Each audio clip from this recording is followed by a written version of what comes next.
May 4-ന് result വരികയാണ്. തെരഞ്ഞെടുപ്പ് കഴിഞ്ഞു, പ്രചരണങ്ങൾ കഴിഞ്ഞു, വോട്ടെടുപ്പ് കഴിഞ്ഞു, എല്ലാം കഴിഞ്ഞു. ഇനി റിസൾട്ടിന് വേണ്ടിയുള്ള കാത്തിരിപ്പിലാണ്.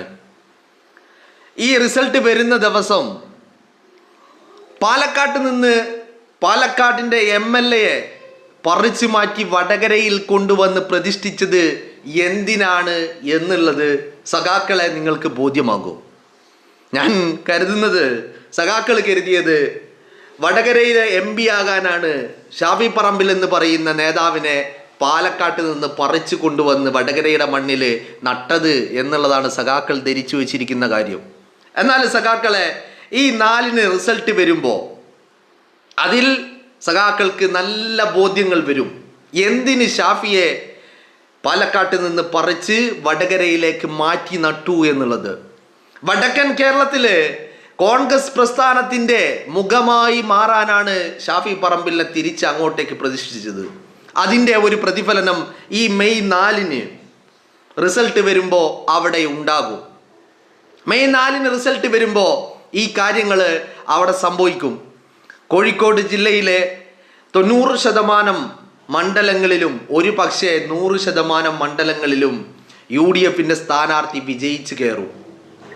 ഷാഫി ഉണ്ടാക്കിയ ഓളം അത് തലശ്ശേരിയില്, കൂത്തുപറമ്പില്, വടകരയില്, നാദാപുരത്ത്, കുറ്റ്യാടിയില്, പേരാമ്പ്രയില്, കൊയിലാണ്ടിയില്, ഈ 7 മണ്ഡലങ്ങളിലും പ്രതിഫലിക്കും എന്നുള്ളതാണ്. മനസ്സിലായില്ലേ? അതുകൊണ്ട് തന്നെയാണ് വടകര പാലക്കാട് ഉണ്ടായിരുന്ന ഷാഫി വളരെ സെക്യുലർ ആയിരുന്നു.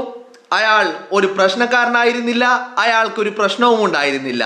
എന്നാൽ ഈ ഷാഫി വടകരയിൽ വന്ന് കാല് കുത്തിയ നിമിഷം മുതൽ അയാൾ പ്രശ്നക്കാരനായി. അയാൾ വലിയ പ്രശ്നക്കാരനായി. അയാൾ ഈ പറയുന്ന വർഗീയവാദിയായി. വർഗീയതയുടെ ചാപ്പ കുത്താനുള്ള ശ്രമങ്ങൾ നടത്തി, അല്ലേ?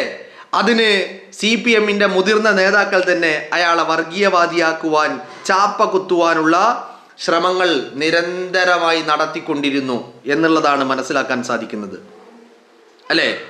അങ്ങനെയല്ലേ സംഭവിച്ചത്? ഷാഫി വടകരയുടെ മണ്ണിൽ വന്ന് കാല് കുത്തിയ നിമിഷം മുതൽ ഷാഫിയെ വർഗീയവാദിയാക്കുവാനുള്ള ശ്രമങ്ങൾ തുടരുകയായിരുന്നു. എന്തായിരുന്നു കാരണം? എസ്പെഷ്യലി വടകരയിലെ ലോക്സഭാ ഇലക്ഷൻ കഴിഞ്ഞു, റിസൾട്ട് വന്നു. KK ശൈലജ എന്ന് പറയുന്ന കേരളം കണ്ട ഏറ്റവും വലിയ ഭൂലോക ഫ്രോഡ്, ആ ഫ്രോഡ് വടകരയുടെ മണ്ണിൽ 1,15,575 വോട്ടിന് തോറ്റു തുന്നം പാറി 8 നിലയിൽ പൊട്ടി, അല്ലേ? അതിനുശേഷം ഷാഫിയെ വർഗീയവാദിയാക്കുവാനുള്ള ശ്രമങ്ങൾ വലിയ